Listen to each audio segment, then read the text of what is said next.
Hello, hello, hello. How are you guys doing this evening? It is 12 midnight on the dot, and it is currently 73 degrees on this muggy summer evening. And I was just listening to a little bit of my audiobook. So last night, after I vlogged, I finished The Maidens by Alex Michaelides. I listened to it for a long time and finished it. And it was so good. I mean, it wasn't like the best book I've read in a long time, but it was really good. I gave it 5 stars.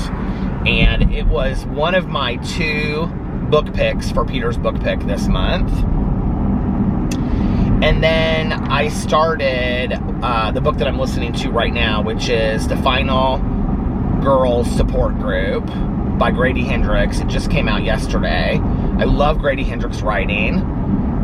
There's only one of his books that I haven't read, which is called We Sold Our Souls. It's the only one of his I haven't read, and I'll probably read it sometime this summer. So anyway, I'm listening to this new Grady Hendrix book that so many people were talking about online. And it's like 13 hours and 49 minutes long, and I'm already like 4 hours plus into it. So good. It's really interesting what it's about. I mean, this isn't going to spoil it, because this is like right off the bat. It's about, okay, you know, like final girls from a movie, like Laurie Strode, Jamie Lee Curtis from Halloween, you know, the film genre or the film franchise. So she would be considered like a final girl. But like in the context of this book, there's like these famous final girls that really did escape some kind of massacre like in these movies in real life. And actually, like film franchises were built off of their real stories. So Grady Hendrix, who is the master storyteller, but he also like manipulates, but is kind of in this way used in a different way. He like manipulates pop culture to just like, I mean, makes the story so much more interesting. So each of these girls, who are like, they're grown women now, it's been 16 years, you know, so most of them are in their 30s or 40s. Each of their stories like inspired a film franchise, and they don't say like Halloween or Friday the 13th or Scream, but basically it's those films. I mean, you know it because they go in and they explain it. Like, I mean, the one that happened like for Halloween is like the exact same story. Like, her older brother like got out of an insane asylum on Halloween night, and anyway, I mean, it's like the night before or whatever. I mean, it's like the exact same story. It's done so well. And some people were like kind of comparing it to Riley Sager's Final Girls, which I read that book as well, and I don't really remember it, honestly. I like Riley Sager's books, but here's the deal with Riley Sager. First of all, I'm going to open my Diet Coke. I almost brought my Swig cold cup holder, and then I didn't bring it at the last minute. We were emptying out stuff from our refrigerator because we had all these leftovers and stuff in there. And trash goes out tomorrow, so we were emptying out the refrigerator. Then Alex was going to bed. And, but anyway, the thing about Riley Sager is this. I like Riley Sager's books, but they're always like 3.5, 4s to me. Like, the idea is like great. It's like if he was like sitting there selling this idea to you, you'd be like, oh my God, this is like a book that, like, whenever I read the synopsis, I'm always like super, super excited about it. And then when I read the book, I'm just kind of like, meh. Like, it really wasn't that scary. It almost kind of felt a little like copied from other things. So I don't know. It's interestingly enough, and I've talked about this on here before, I think, but Riley Sager, if you've read any of his work, I've actually read quite a few of his books. He wrote underneath his real name first and didn't hardly sell any books at all. I read this in an article somewhere about, they covered like 3, it was like 2 men and 1 woman, or 2 men and 2 women, or something like that. But they weren't selling their books in the given field or genre that they were writing in under their names. And like his name is something that like Steve something. It's something that you would think was like a masculine name. And so they changed their names for marketing reasons to these very ambiguous, like Riley Sager.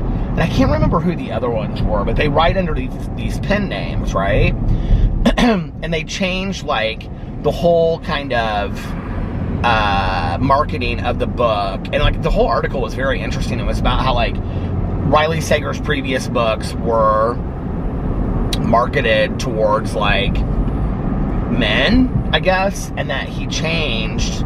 And like even the cover design and the font they use and everything, I think they said the font, but the cover design, I do remember them talking about that. And his name and everything was all marketed towards like young women that are readers. And I thought that was so interesting. I was like, and it apparently worked for him. I mean, he sells quite a few books. But I think I found that out because when I first started reading Riley Sager, I said something in a video about, I was like, she this, she that, referencing the writer. And somebody commented and said, these are actually written by a guy. Which I didn't know that, so. Had a good day today. I had one of those days today, though, that was like, I had such a hard time getting started. Which I had filmed my video with Fufu yesterday, so I knew I was going to put that up today. And unless there was like tons of drama to talk about, I probably wasn't going to make another video. I knew that. And then we had done the TikTok video, so I had to get the vlog up. And then I knew I wanted to do at least a review video. And I just was kind of slow moving today. I was like, I don't know what it was. So I just kind of did some stuff around the house, and then we decided we were going to go out to dinner with my mother-in-law and Fufu tonight, but Alex suggested, since Fufu had because he's working while he's here, so, and he's on California time hours, so Alex suggested that we just take food over there. So so Alex was like, I'll be home at 7:30. He got done with work and then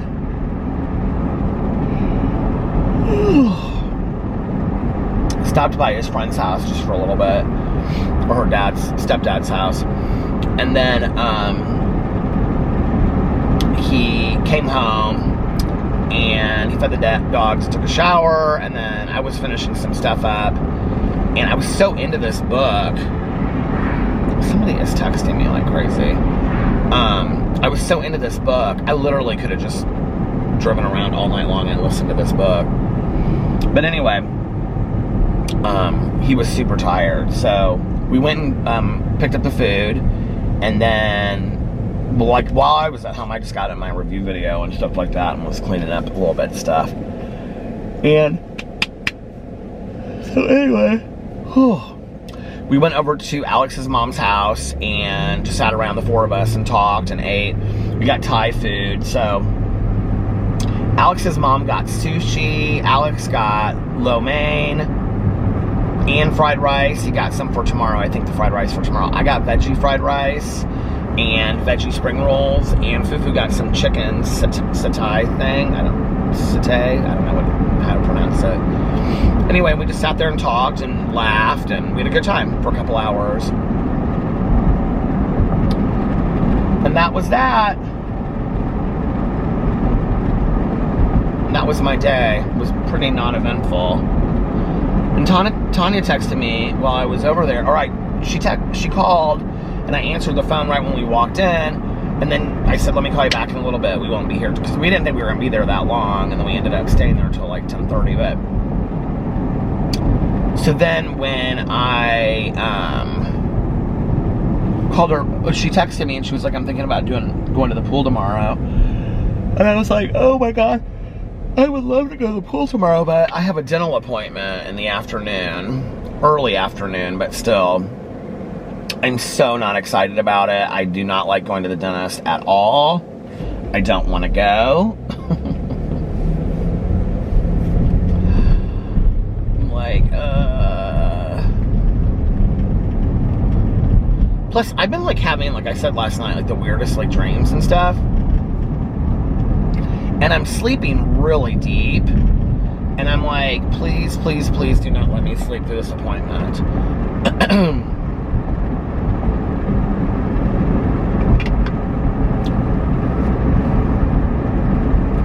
But I'm in a vlog tonight, and I'm going to listen to an hour of my audiobook, and then I'm going to go home and I'm going to go to bed. So, I don't think that I should oversleep. I didn't realize how short my vlog was yesterday until I was putting it up. I thought it was like 40-some minutes long. And then I posted it today, and I was like, wow, this was a lot shorter than I remember it being.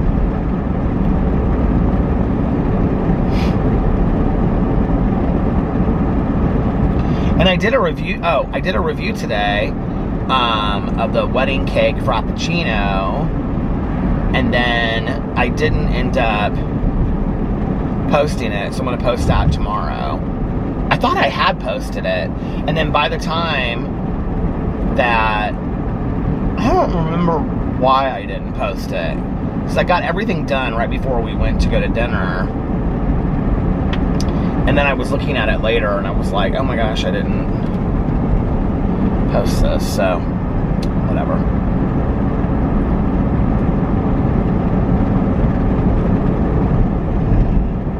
Oh, man.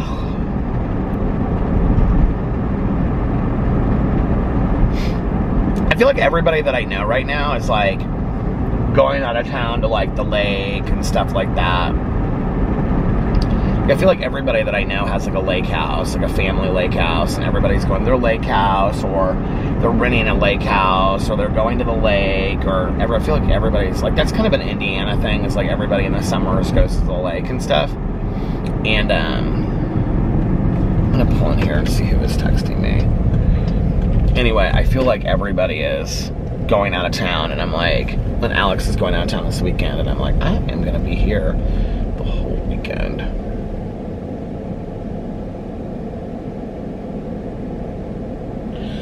To Alex sending me TikToks that he thinks I should try.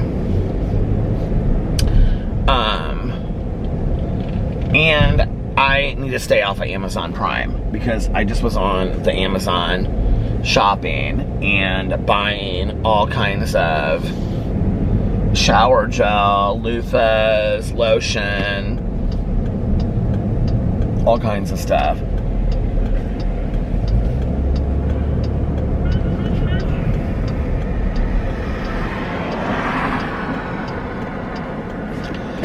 And that stuff adds up.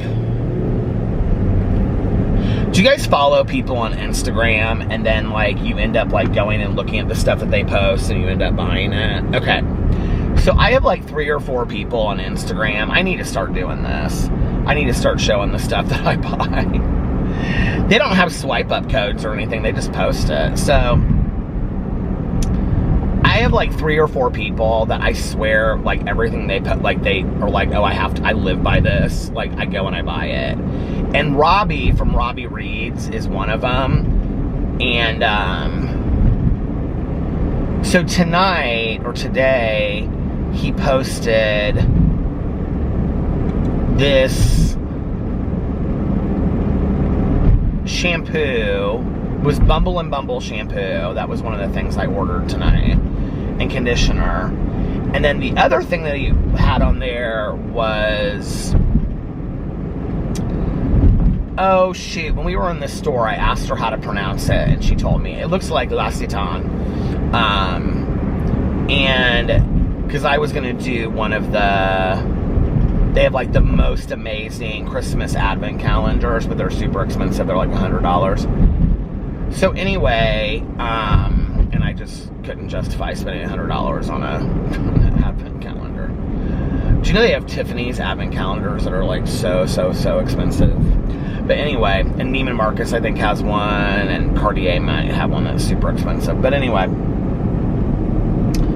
so he put this stuff up on his Instagram, so that's what got me started looking at this stuff on Amazon. And I actually probably would have just gone to like, well, somebody also recommended this lotion to me, that then somebody else was like, don't use this because it has such and such products in it and whatever. I don't, to be honest with you, I know I should, but I don't really look at a whole lot of that kind of stuff. Just in all transparency, I just don't. And so I ended up getting the lotion, and then I also got shampoo and conditioner from the same brand and like scent, I was gonna say flavor, that's supposed to be like a Sol de Janeiro dupe, which I already have Sol de Janeiro shampoo and conditioner, and after I had bought it, I was like, well, I mean, I could have gone in there and just erased it, but it was like super cheap. The shampoo, conditioner, and lotion all came to like $12 for like all three of them. But I will say this, the L'Occitane did not. It was expensive, and the Bumble and Bumble was very expensive, which I was kind of surprised about. So anyway, and I've never used it before, and I love using new products and stuff, but I went into, I got some men's, I looked up men's lotions, and this one came up I had never heard of before, and it's supposed to be like a very woodsy, warm, spicy scent, and I was like, oh, I like that. So I got that. I actually really like, well, I use a Vino lotion, and that was one of the things I bought tonight, because it's never at the store anymore when I go there. Like, they always have like the oatmeal or the oat milk one. It's just like the daily moisturizer. But the one that I like the best is the lavender. That's like my favorite of the Aveeno lotions. I've used it for, I mean, literally since I was like in early college, before I got sober. So 26 years, 27 years, something like that. I've used it forever. But I can never find it anywhere that I go anymore. They don't even have it at like Walmart and Meijer. So I ordered 3 bottles of it on Amazon tonight. But then I was like, okay, I had bought, well, the 2 L'Occitane shower gels, he had one on there. I bought one that he had listed, but the other one, like when I was reading the reviews about the scent, they said it was like super sugary and stuff like that. And like after a shower before I go to bed, I sometimes like a more feminine scent. Like, I know this is gonna sound crazy, but I don't mind, I mean, not crazy, like, but I don't love the smell of like floral scents or like rose, specifically rose scents, because it kind of reminds me of like funerals and like, I don't know, I just don't like the smell, like floral scents. But sometimes after a shower, like if I'm taking a shower and I'm going right to bed and I've done like a facial and all that kind of stuff, like I do like a floral lotion because it makes me feel like very, very clean. Or I like a very like clinical kind of smelling lotion, if that makes sense, like a Clinique lotion or something like that for men. That would be like if I was like straight out of the shower, like to go out, that's when I would wear like a masculine kind of like spicy lotion. But to go to bed or just to do stuff around the house, no, I want like a very like clinical or clean, like I like clean smelling like lotions and things like that for the day, because it makes me feel like clean, you know, and whatever. Like after taking a shower and whatever. But at night sometimes I do like, I don't love fruity scents at all, really, ever. But like in the evening, like I do like kind of like a floral scent sometimes. Depends.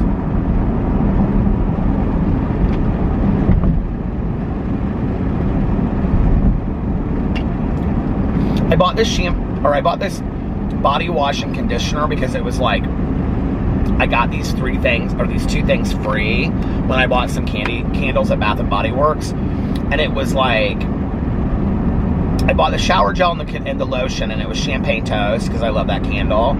But like I used the lotion one time and it was so strong. I was like, oh God, that's like a lot. And like I wouldn't mind it, you know, like, So I don't know, I bought all this kind of stuff. It's supposed to come this weekend, and I'm excited to try some of the stuff. But I bought 2 very, more like cedar wood kind of smelling shower gels. One's more of an aquatic smell, they said, and the other one is more of like a spicy, woodsy smell. And then I bought a lotion to go with those for like when we go out and do stuff and whatever. I think smell is so important. It's interesting because 2 things that I'm very, very weird about is A, like brushing my teeth, using mouthwash, and I usually always have gum with me. I know I do right now because I was out of it the other day and I stopped and I've got gum. So I'm big on the gum. I'm not so much on mints, but I don't feel like you get such an overall cleansing of the palate. But and the other thing is cologne, and I think it's important to have colognes. Like if you try a perfume or a cologne and you've worn it a couple times and nobody said anything, it's probably not unless you love it. I mean, you should wear something you love, right? But when you wear a cologne or a perfume, and like in one day you get like 3 or 4 people that come up to you and they're like, what do you have on? That's your cologne right there. Or perfume. That's what you should be wearing. And cologne and perfume smells differently on each person, so you never really know, right? Like I have straight up like smelled cologne on somebody and been like, damn, what do you have on? And they'll tell me, and I'll go and buy it, and it doesn't smell anywhere near as good on me at all. I've given Alex quite a few colognes that way, because I do buy colognes. Creed Aventus is my absolute go-to cologne, because so many people stop me when I wear it, and they're like, you smell so good. But it's so expensive. But I have not been buying as many other colognes that I would be buying, you know, and so if every other month I'm buying a bottle of cologne that's 70, 80 bucks, because I did, and I'm not doing that anymore, then I feel like I can justify buying the Creed, because it lasts about as long as the other 2 or 3 bottles would, you know what I mean? And then Alex just got me Louis Vuitton a Meteor or Meteorite. I love it. It smells so good. I like literally the first day I wore it, somebody was like, what do you have on? The other thing I noticed, this is so bizarre, I don't know how I noticed this, but I had sprayed it on like earlier in the day, and then I had gone to the pool, and I had been in the pool for a while, and I like toweled off, and I was like, I smell that cologne, and I went, and I could see, right now I got Chanel Blue and I can smell it, but like I could smell it like on my arm. It was the weirdest thing. It held on to that so long. Chanel Blue is a less expensive cologne that I get. I mean, it's still very expensive, but I get a lot of compliments on it, and it lasts me forever. Alex's mom loves it every time I wear it. Last night, she said something about it. What do you have on? What do you have on? And then the other colognes that I have, I'm just, like, I like some of them, but I'm just not that excited about it. Michael Kors for Men, I wore for years and years and years, and my mom got me started on it, and they discontinued it. And the bottle that I have left, literally, you could hold up and look through, it's like water. It's so diluted, but it, like, still smells like it. And so every once in a while, I'm just standing in the bathroom and I spray it on, because I love the smell of it, but it doesn't linger at all. And then I got Alien for Men by Terry Mugler, because Sarah, Alex's best friend, wears Alien for Women. Well, Alien for Women smells unbelievable. Alien for Men, not so much. I don't love it. And then Alex and I were both wearing Sauvage by Dior, because Frank had sent that to us in like a big package. And so Alex has his colognes in the bedroom, I have mine in the bathroom, and so I had it in the bathroom and we were both wearing it, but he wore it quite a bit, and it smells so good on him that the other day when he got me the Louis Vuitton cologne, I said, just leave the Sauvage in there for you, and then if I want to use it, I'll use it, but you're the one that uses it the most. But that is actually a bottle of cologne that we have gotten a lot of wear out of, because we've worn it a lot, and it's like, we still have probably half a bottle full of it. And then Joe Malone, I think it's like 324 or 234 or something like that. I love the smell of that. I have never once gotten a compliment on it in my entire life, and I love the smell of it. It's very unisex. It wasn't super expensive. It's lasted forever. It's kind of like, I don't know really how expensive, it almost kind of smells like black pepper a little bit, but I really like it. And then, oh, I just recently, I used to wear this. This is the cologne that I wore. Well, when Alex and I got married, I wore Michael Kors for Men, and he wore Chanel Blue, because we had a friend of ours that at our bachelor party, she had the oil made. She had like oils made with like the mixes of those like, you know, fake blends or whatever. And then she handed them out, and that was like this, wasn't that a cool thing to do for our bachelor party? She was like one of the people that like put it together. So everybody got like one of these oils that you could just put on your wrist or whatever that smelled like Alex and I together. And then when we were in Las Vegas for our wedding, one of my friends bought me for a wedding present Bleecker Street. It was, for our wedding presents, it was weird. Like, most of our friends like bought Alex something and bought me something. Like, they didn't buy us something to get, well, they did like for like the bachelor party and stuff like that. But most of our friends, like at the wedding, they bought something for Alex and something for me. I mean, it was really nice, you know, but like, you know how like at a wedding, you usually buy something for people together, but, or they would buy us something and it would be like matchy-matchy. Like, I think the friend that got me the cologne got Alex a different cologne. Yes, because that was the cologne that we wore for the wedding. That was Prada, and it was this Prada that they don't make anymore. It was like Prada Black, I think is what it was called. Whatever kind it was, they don't make it anymore. Oh my God, it smelled so sexy. Alex still has a little bit left in this bottle, and every time I smell it, I always think of our wedding. And I wore Bond No. 9 Bleecker Street. So recently, I bought a bottle of it. And I don't wear it very often, but whenever I do, Alex is like, oh my God, I love that cologne so much. And then I also have the one, and it's called By the Fireplace. And it's the one that you can get at Sephora, and they have like jazz, they have like 6 or 7 in the series, and it's called like Jazz Club is one of them, and In the Library, and they're like unisex scents that smell like different situations, and I love that one. You can actually smell like marshmallow in the cologne, and I love it for like driving around and listening to an audiobook or vlogging in the fall and in the winter. I think I've had it for like 1.5 years now, and that's when I wear it, but I never have gotten any compliments on that either. But I do love that cologne. Is that the only colognes I have right now? I feel like there's something else I have. You're like, isn't that enough? I know, right? But I do sit there every morning and I kind of look at them and I think to myself, what do I want to smell like today? Like, what am I feeling today, you know? So it's fun to ask myself that.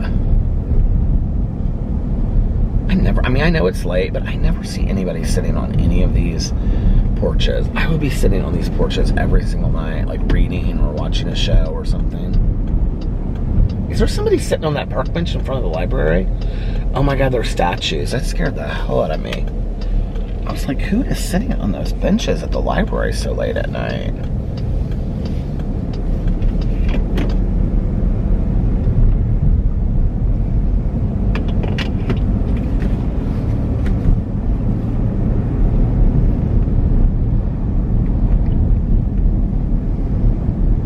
I love to watch people's Instagram stories and stuff, and God, their house is so cute. Look at this. Can you see this? The camera's probably gonna stop as soon as I do this, but do you see how cute that is? Look at that. So adorable, isn't it?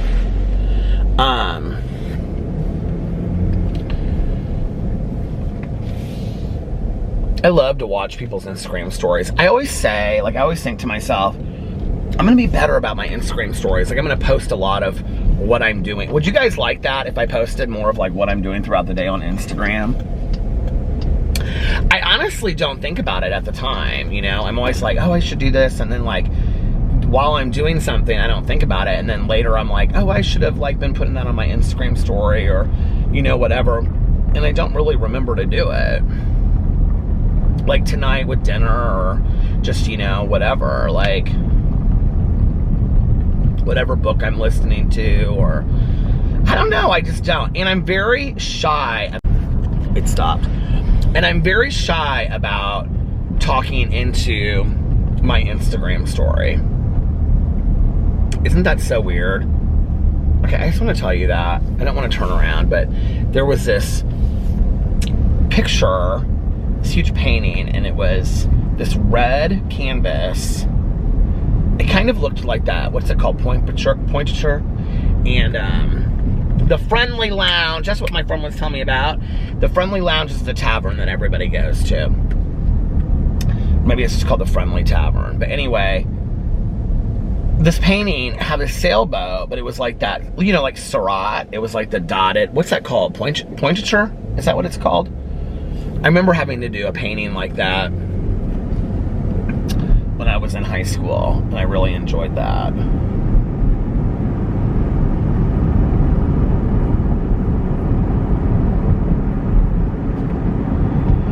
Oh, Lord.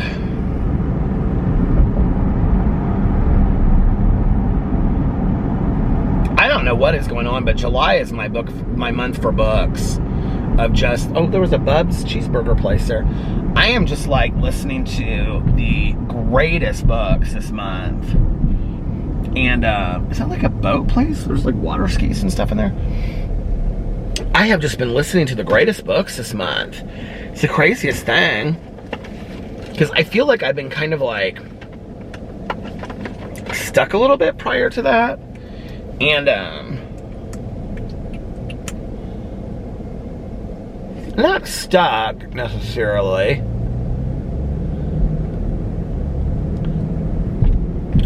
but kind of in a reading slump a little bit. I don't know, maybe.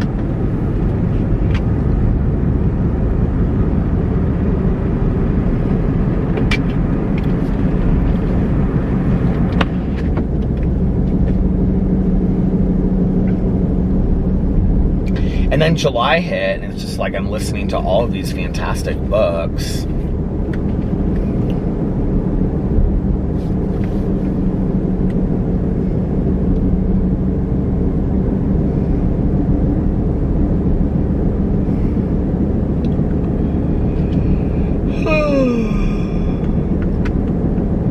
I'm not sure what I'm going to do this weekend. I was thinking, like, I have all, like, you know, I'm going to have 2 full days where I can do whatever. And I was like, well, first I had thought, I want to clean this and I'm going to clean that and whatever. Well, I do want to do all that. And then I was like, well, I can do that and then I can make like double the amount of videos that I usually make, right? And then I was like, well, maybe I'll go visit my friends in Seymour, Indiana. And then, like, the more I thought about it, I was like, as much as I would love to see them, I don't know that I really want to drive the 2 hours, and I have to, you know, drive back to feed the dogs and take them out and stuff. So I was like, I don't know about all that. And then I thought maybe I'd like ask some friends that I haven't seen in a while if they want to go out to dinner, do something with like my sponsor, maybe, you know, like I don't know, you know, what I was going to do. Ask Michael from Popology if maybe they wanted to go grab a bite for dinner or something like that. I'm sure, you know, Tanya Jean will be around, but she'll have to work the whole weekend, so like maybe like go get to dinner or something with her or whatever. I don't know. I might text my sponsor. I will tell you what I will probably be doing this weekend. If I end up having some plans, is I may vlog earlier in the day, like while I'm driving around. That way, like if I go and I hang out with, I might go to the casino one night this weekend. But I don't usually love going on the weekend nights if I go because it's so packed. But I usually don't go unless Valerie goes, and I was talking to her tonight, and she's got plans this weekend, so I don't think she'll be going to the casino this weekend. So who knows? Alex is leaving early on Friday morning and coming back Sunday night sometime. I have to pick him up at the airport. I don't know. So, I mean, it's not tons of time, but... And then I was like, well, what I really enjoy doing is just like getting some crap food, treats, and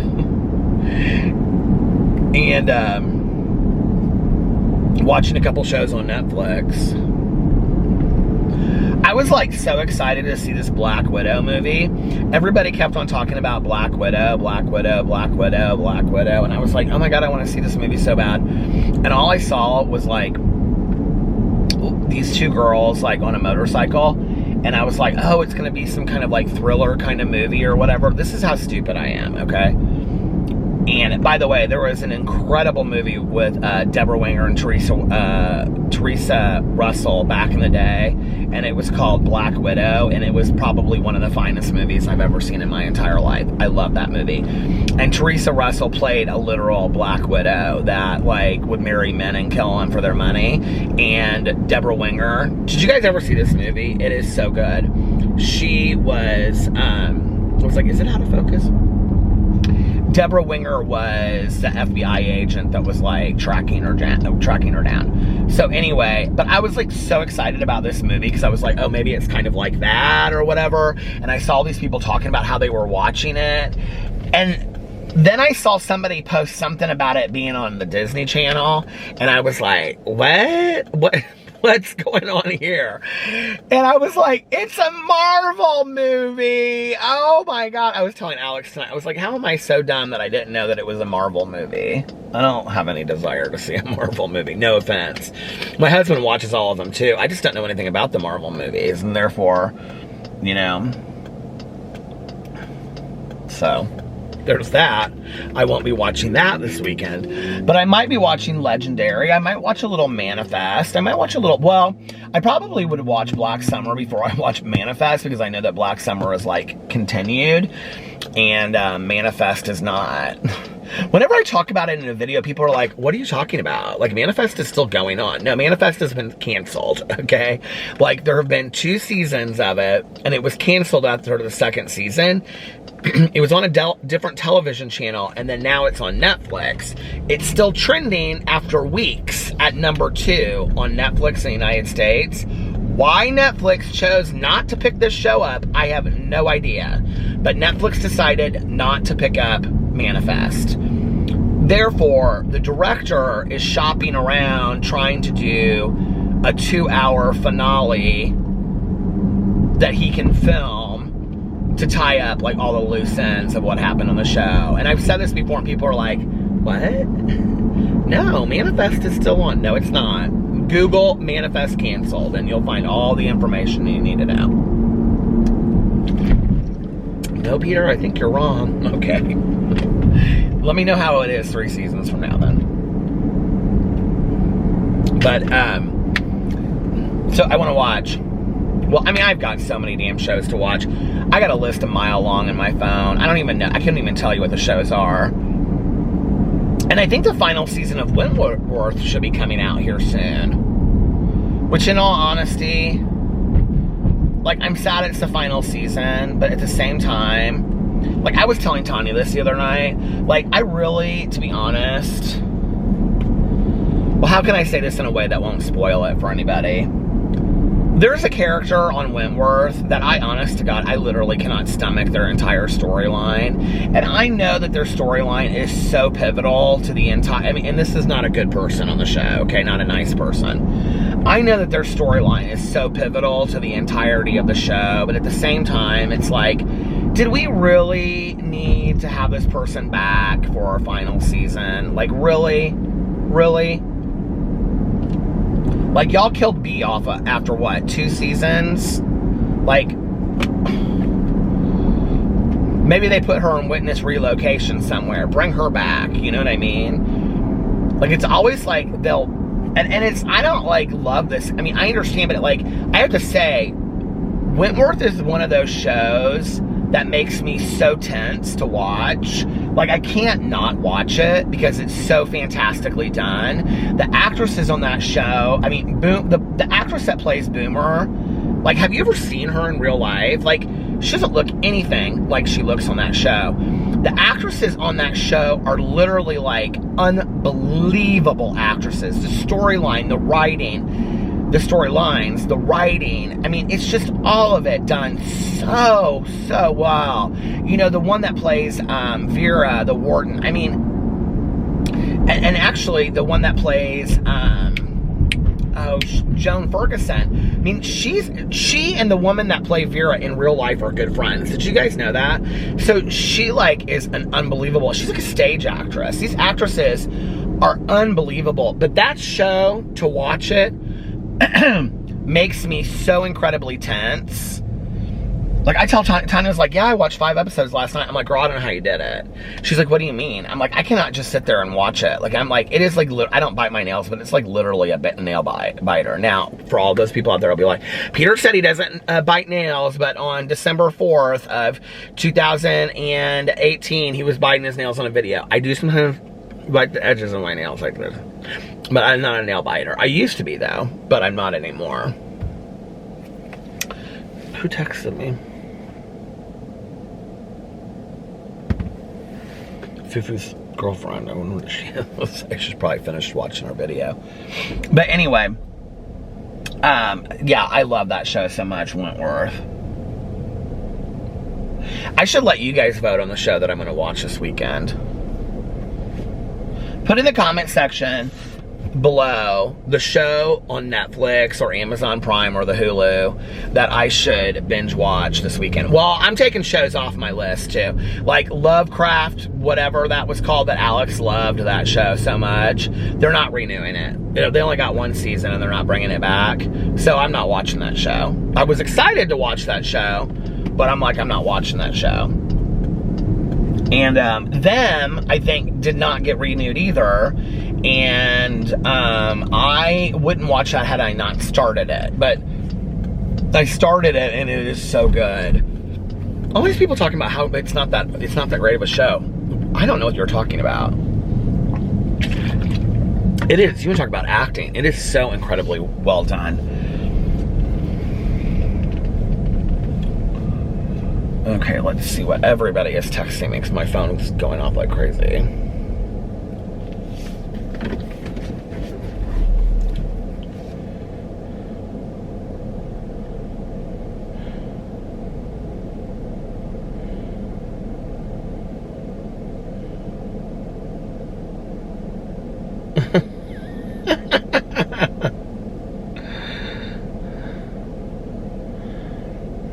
She's like, you are my biggest advocate for Wanda to propose. She's laughing. Just like, thank you so much.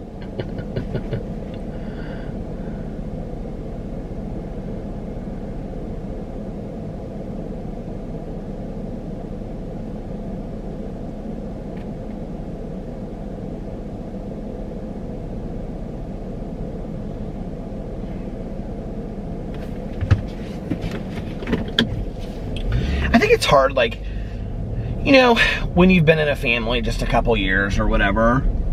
They've been together, what did he say, 3 or 4 years? But you know, they live far away, so it's not like she sees us all the time and stuff like that, you know. But I think it's hard sometimes, like, you know, even when I was around like Alex's family and I was going over there, because I don't know. Well, I mean, now I'll say, like, we went over to Alex's mom's house or whatever, like, in a vlog. But back then, like, when we first started dating, we were at his mom's house, like, a lot. Well, he lived at his mom's house when we first started dating. But, like, we would go there and just, like, he would say, come over and hang out. We're going to have dinner. And we would have dinner. And at that point, his mom hadn't started dating their ex-stepdad.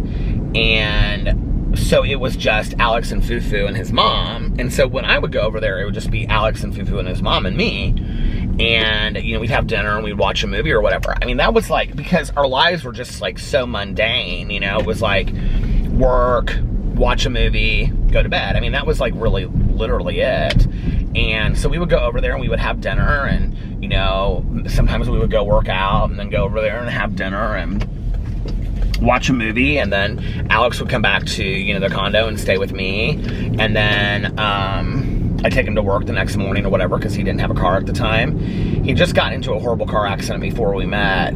So we spent a lot of time with, like, his mom and Fufu at the very beginning. And, you know, even then, I didn't really know, and it wasn't a gay thing. It wasn't like, I did worry about them.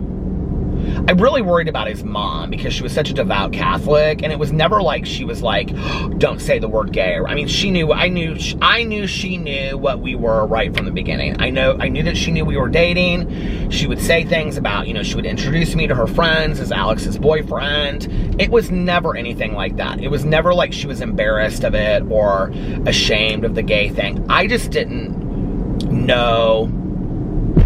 I mean, she was a devout Catholic from Venezuela, and I didn't know, and she's a woman of strong faith, so I didn't know how that played into everything, because Alex had told me some stories of some things that, you know, like when he came out to her, like she had said some things, and not like homophobic things, and not like condemning things, but just like questions she had. So I wanted to be open to that process, you know, but I was never worried from the get-go about what she would think about the gay thing. I mean, I did kind of, like with the, like I said, with the religiosity of it. I was more like, how does she see me fitting into this picture, this family picture, you know? And I think it's something that, like, that's where I don't think that that's a gay or a straight thing. I think most people ask that question, you know? And, you know, when we were like taking pictures, when we did these huge family pictures a couple years ago for Alex's Abuela's 90th birthday, you know, Jessie would kind of stand off to the side, and I'd be like, Jessie, come here, you know, and she'd be like, no, this is like family stuff. I'm like, Jessie, like, seriously, you're part of the family, like, you know, and, but I think when you, like, don't have that official title, you know, and you're not, like, married into the family or whatever, like, it's hard, you know, it really is hard, and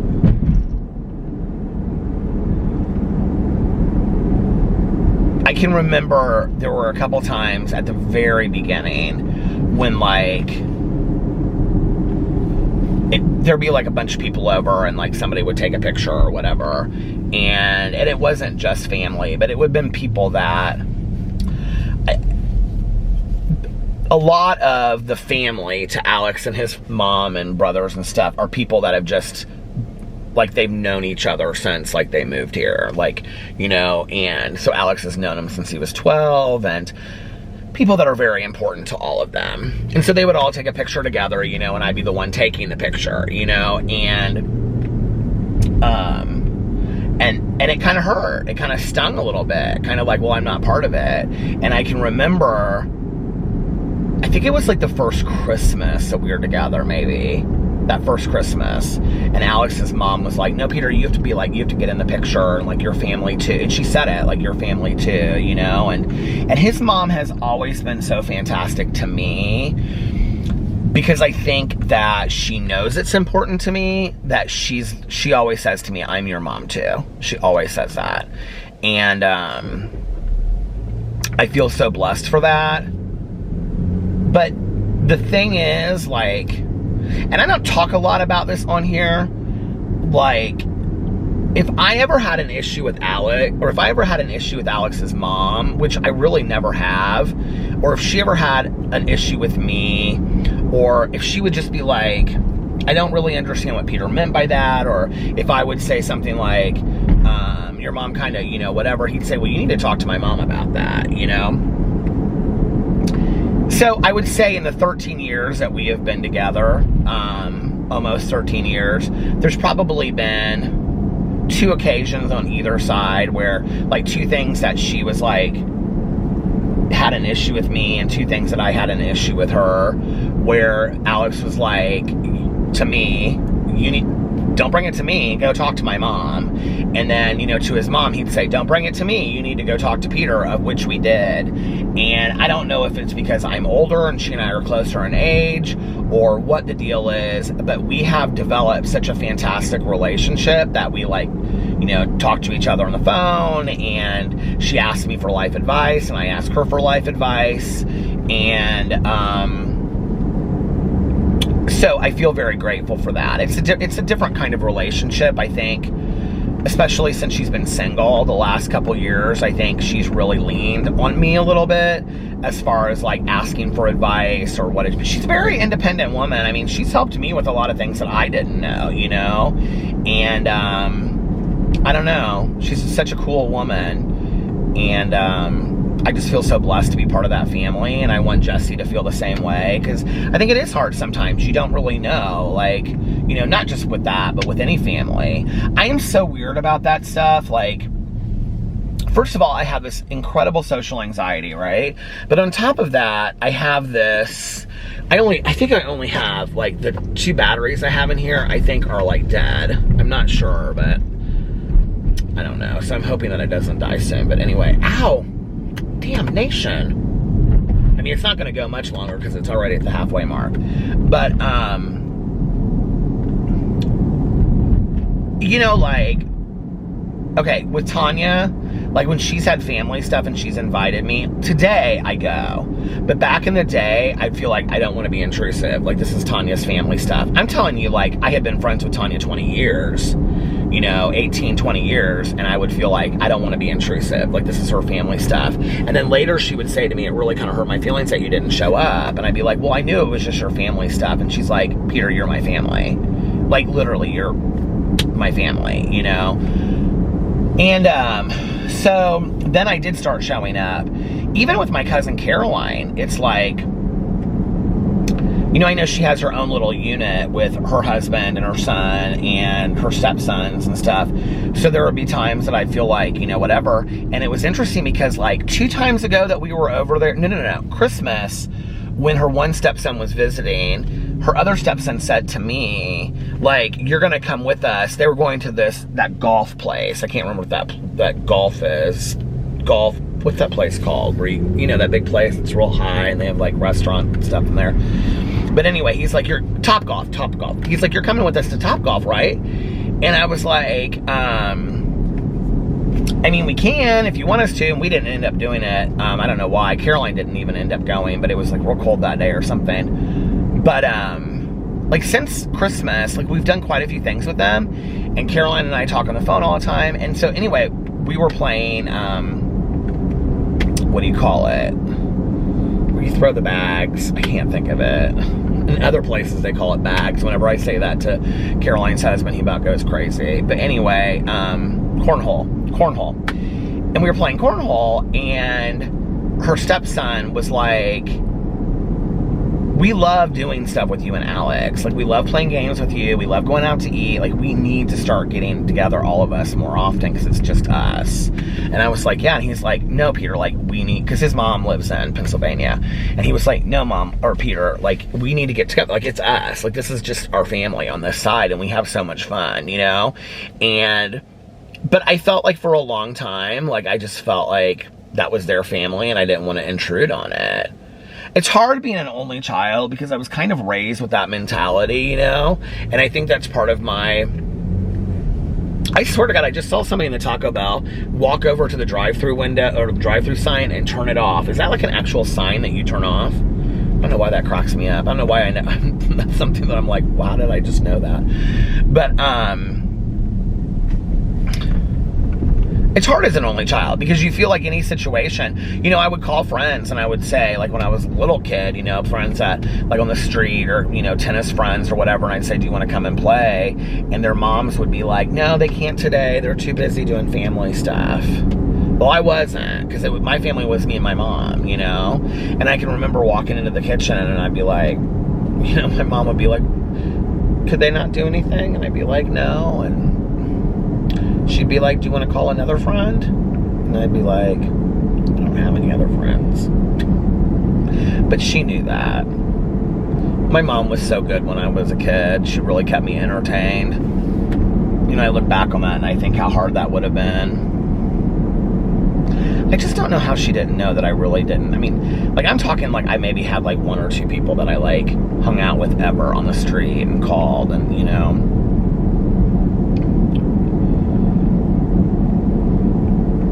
I read a lot. I stood in our library a lot and listened to records and acted them out and acted like I was on a Broadway stage, and, you know, I had this long microphone that had a cord on it, like kind of like my phone, my drama phone. And I would just stand there, you know, and I would put on a show to nobody. And I would say, well, thank you, thank you. Now I'm going to sing one of my favorites, Send in the Clowns, originally done by Judy Collins. Like, I literally would do this, you guys, at like 7 or 8. Like, I don't even know where it came from, you know, that I thought I was Liza Minnelli on a stage or something. But I really did. I really, truly did. Is that not so funny? That car just so blatantly ran that red light. I mean, it wasn't even just kind of. It was like they really ran that red light.